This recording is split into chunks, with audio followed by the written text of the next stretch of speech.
Hey everybody, Joe Price here.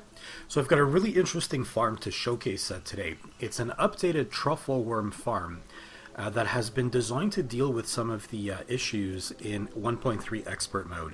Now, in 1.3, hostile mobs can now destroy truffle worms, and of course in Expert Mode, the hostile mobs have a lot more life and they effectively have more defense, so it's much tougher to use temple traps to kill the mobs before they kill the truffle worms.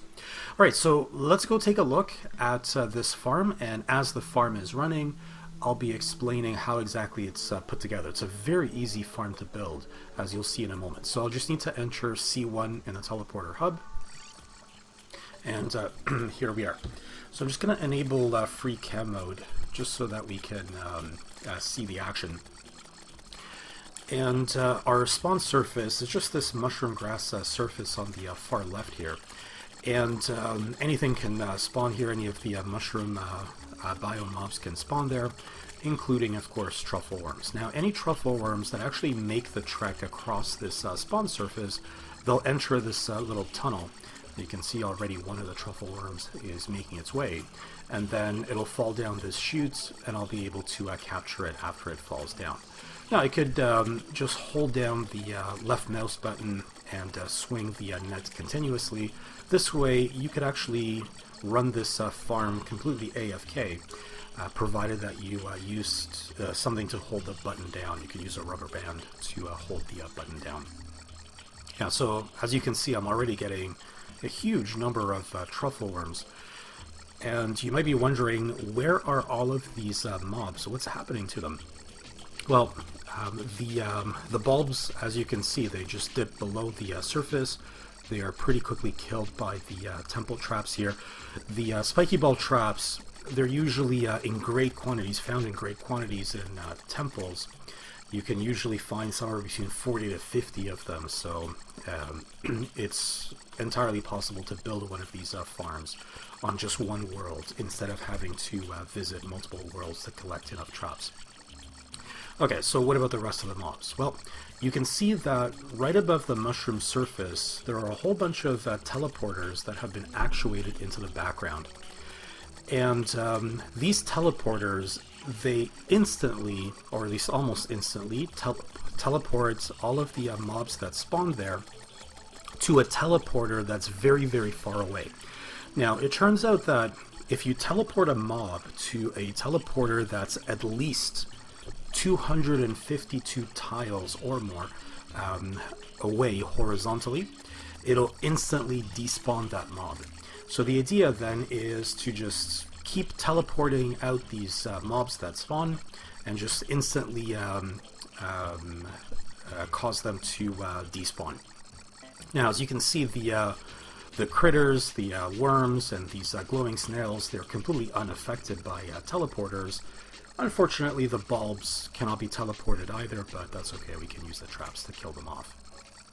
So the wiring is pretty straightforward. Now, you'll note that there is a hoik track immediately below the surface, and there's a couple of dummy ghosts that are going back and forth along that particular hoik track, and a number of pressure plates that are present there as well. So if I just bring up the wiring here, we'll note that the pressure plates, they are all connected to teleporters immediately above.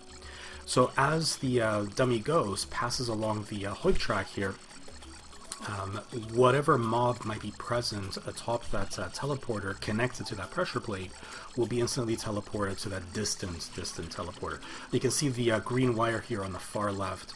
It runs for quite a number of tiles to that distant teleporter. Now, it is necessary to have a lot of these pressure plates, as many pressure plates as you have teleporters, simply because a given pressure plate will only activate the teleporter that's closest to it, even though the other teleporters are hooked up with the exact same wire. Now, the dummy ghosts, they progress through this track extremely quickly. Just capture this worm. Progress through the track very quickly, and therefore teleport these mobs almost instantaneously. The moment that they spawn, they're out of there. So this keeps the the worms relatively safe. Now, it's still possible for the hostile mobs to teleport right on the worms themselves, instantly killing them. So there's not much that can be done about that, but so long as they don't spawn exactly where the truffle worm is, then the truffle worm is going to be kept safe by the constant teleportation and despawning of these mobs. Now, this is a much better approach than teleporting these mobs into some sort of kill chamber, because it takes a bit of time to kill them off. Whereas if you instantly despawn them, then you keep up a fairly high turnover rate, and you're able to maximize the truffle spawns. As you're watching this, you're seeing the huge number of truffle worms that I'm generating here. Yeah, so this is a very effective farm, certainly much more effective than the farm that I built previously. Now, one quick note about this particular farm. This version uses the spiky ball traps, which means that this version can only be built after we defeat Plantera and we gain access to the temple. But there's also a version that we can construct that uses dart traps that can be collected in pre-hard mode. Now, this farm, it uses teleporters, so therefore we would need to defeat at least one mechanical boss. But nevertheless, as long as we can defeat that boss and gain access to the teleporters, we can construct this kind of farm with regular dart traps. So in the next segment, I'm going to show you that version with the regular dart traps, and I'm also going to show you how you can use these truffle worms very effectively very early on in hard mode to take down Duke Fishron. So you can do quite a bit of sequence breaking here, fight Fishron very early, and get your hands on some near endgame weapons, so you can basically cruise through the rest of hard mode. Alright, so we're just going to pop out of free cam mode here. Yeah, so just to get back to home base, we just pull this lever, and that's about it. So we can keep revisiting that farm anytime we want to farm for more truffle worms. Alright, so let's take a look at the next segment with the second version of this farm.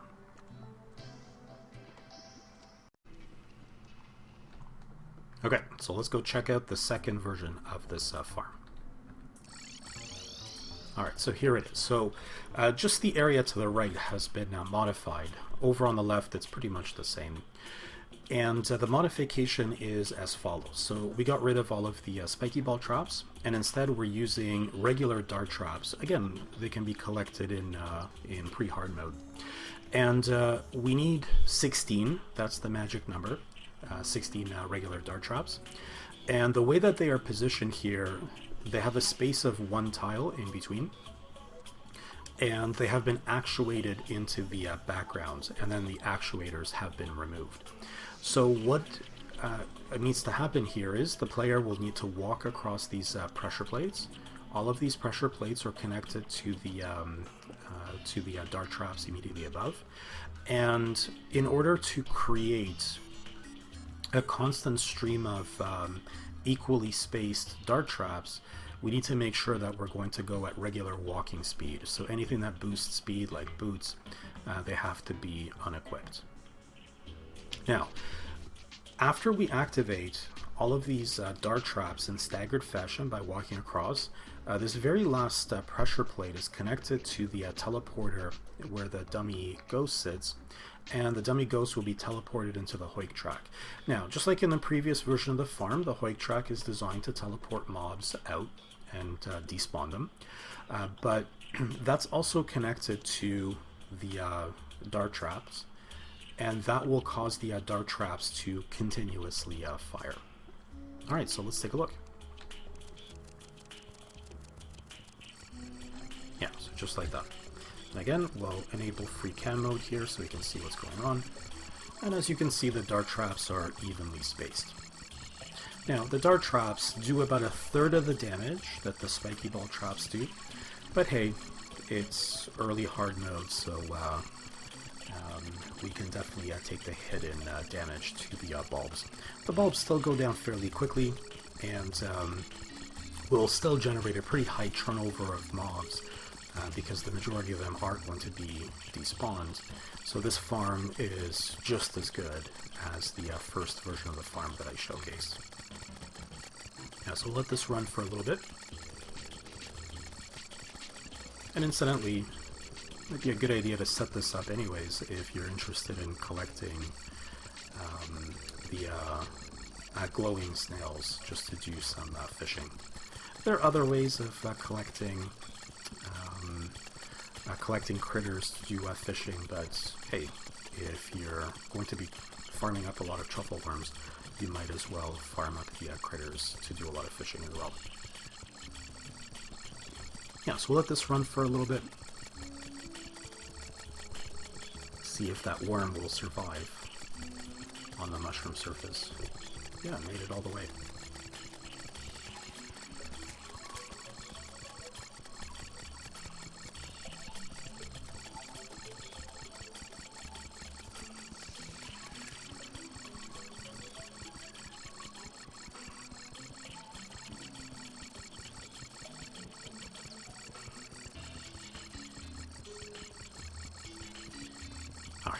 Now, as far as what's going on beyond this farm, if we, again, activate free cam mode and take a look at what's happening below. So I basically dynamited this entire region, put down some lava at the very bottom, put down some lava to the right here.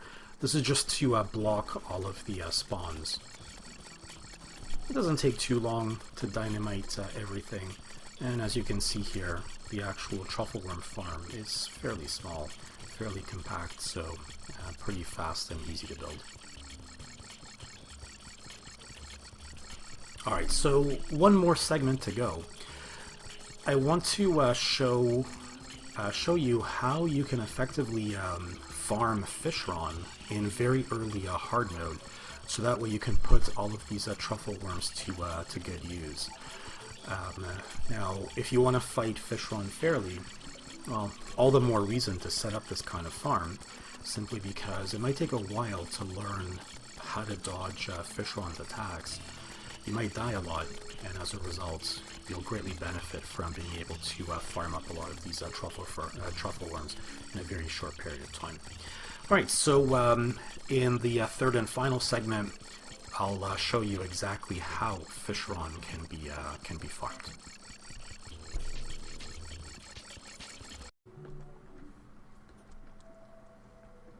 Alright, so let's demonstrate how we can beat Fishron in very early hard mode to do some sequence breaking and to make our character even more powerful.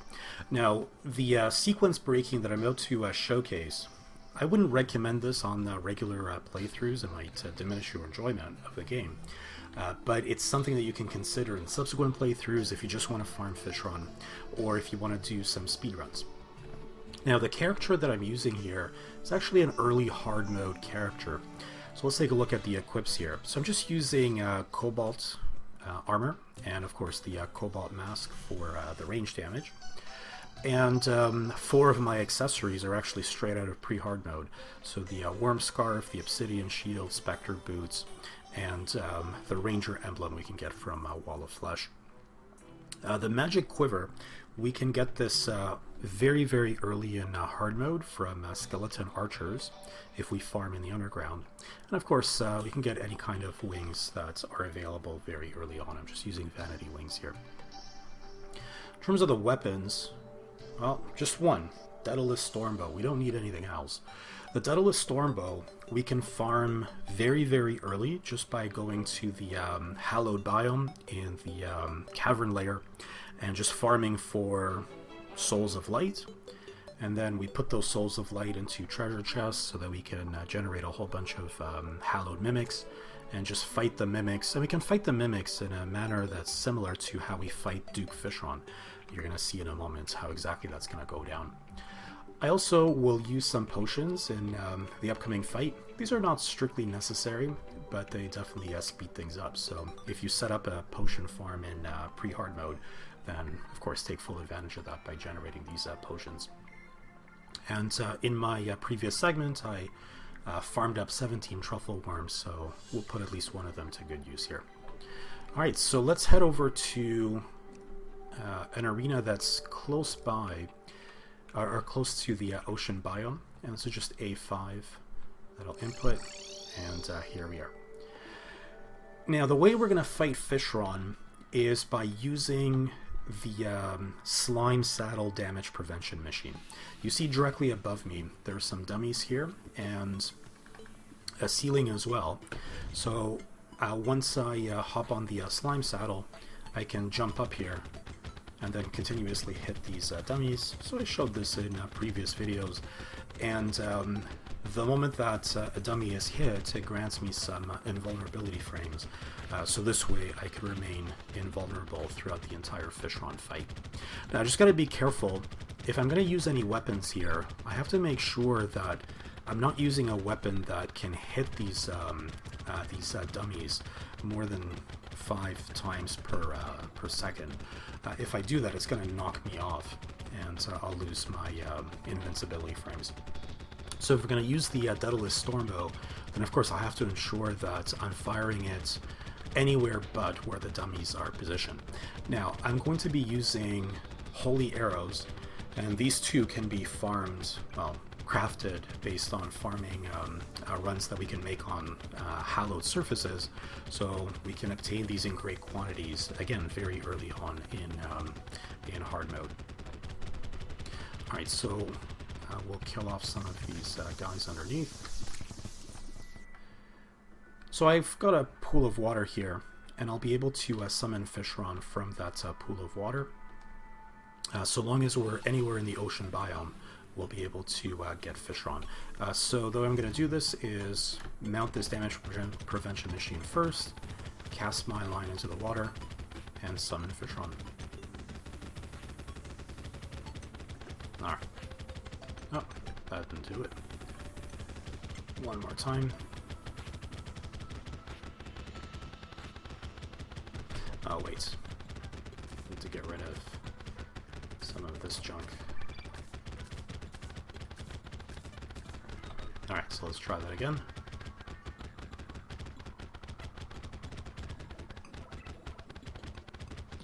Alright, there we go. Now, I'm going to be firing the holy arrows just to one side, and I'm not going to move my cursor, just to make sure that the dummies are not going to get hit. And Fishron will often pause on one side and then pause on the other side, but as you can see, we're hitting him just fine. I can drink my potions as well, like that, and now we'll be doing even more damage. So as you can see, Fishron's health is being whittled down pretty quickly, and he'll go through his 3 phases, but we won't have to move our mouse cursor throughout the entire fight. Yeah, so he's halfway dead. He's about to enter the second phase.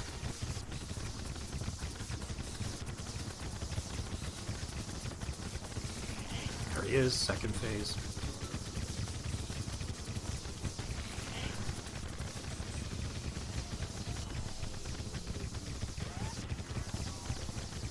If you ever get knocked out of these dummies accidentally, no problem, you can just hop right back on and then continue with the invincibility frames. So yeah, as you can see, I got hit a couple of times here, but that's not an issue. We have more than enough life to survive a couple of hits. And yeah, collect the treasure bag. So as you can see, very quick fight, didn't really have to do anything. In fact, let's do one more run.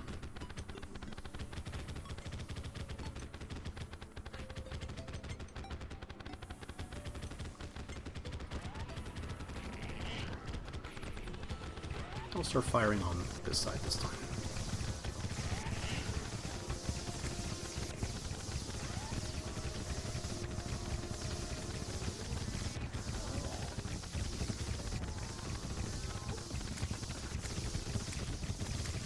Yeah, so again, we got hit.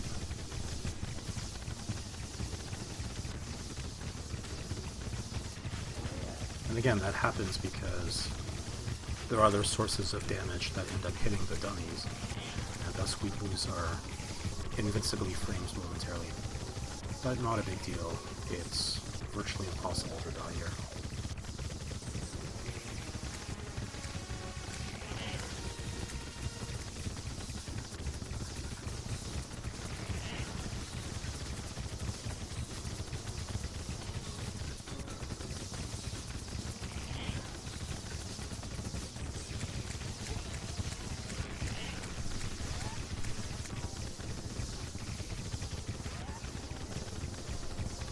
So we got hit twice, but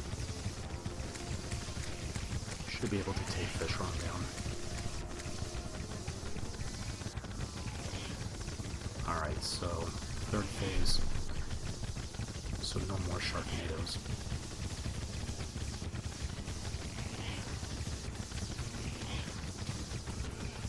Yeah, just like that. So again, I wouldn't recommend this approach if you're just playing through for fun, because this is a massive sequence break, and it can ruin your fun unless you're going for some sort of speed run. Alright, so let's teleport out of here, and if we take a look at what we got, yeah, so the Razor Blade Typhoon, that's the big weapon to get from Fishron. Although, truth be told, you could run with the Daedalus Stormbow all the way to the end of Hardmode, all the way up to the Moonlord. So again, perfect for speedrunning if you want to take down most of the bosses relatively quickly.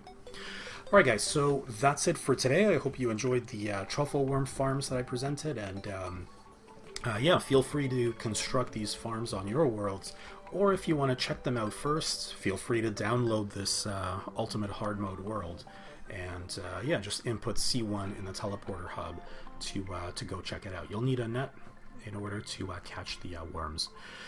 I'll also provide a link to a guide that will have schematics, so you can build directly using those schematics on your world. Alright guys, so that's it for today. Hope you enjoyed the video, and we'll see you next time.